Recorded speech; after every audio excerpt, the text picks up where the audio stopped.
In this segment, we're going to be looking at one of the properties of exponents called the power rule.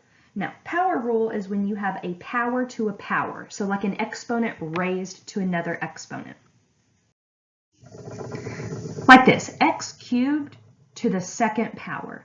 So think about what this is. X cubed to the second power means x cubed times x cubed. And if you break that down further, x cubed is x times x times x, and the other x cubed is also x times x times x, and then you're multiplying those together. So altogether, 1, 2, 3, 4, 5, 6 x's makes x to the 6th power. Now, how could you go straight from the beginning to the end? We started with x cubed to the second power.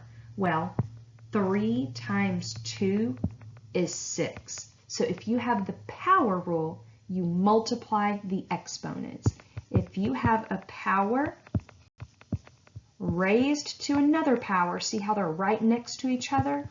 Like usual, that indicates that they should be multiplied together. So if you have a power to a power, or exponent to an exponent, you multiply those exponents together.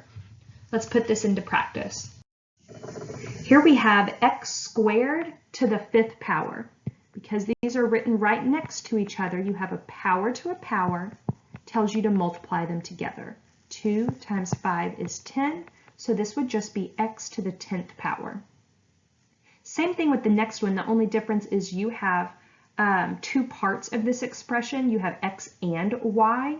You have x squared, y cubed, all raised to the 4th power. So again, when you have a power to a power, you will multiply those exponents. So here we're going to distribute this. We're going to multiply it all out. This would be x to the 8th power, because 2 times 4 is 8, and y to the 12th power, because 3 times 4 is 12. So we said that when you have a power to a power, you multiply the exponents. But what if you have a coefficient?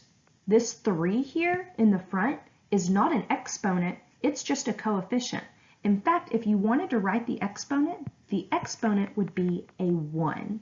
So we can still apply the power rule. When you have a power to a power, you multiply the exponent. So I'm going to go through and I'm going to multiply each one of my exponents times 2.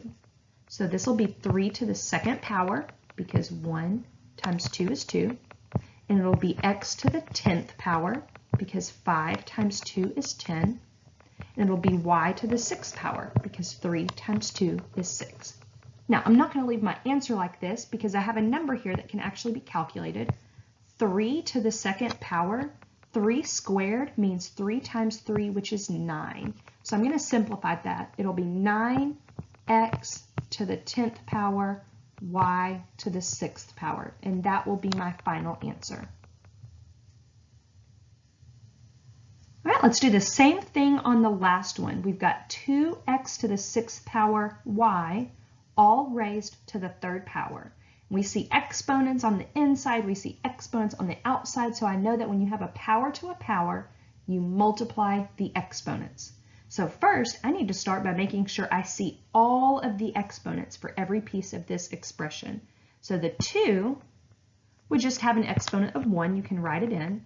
The x has an exponent of 6, and the y, since there's only one y written here, has an exponent of 1. So what we're going to do is we're going to go through and we're just going to distribute those exponents out.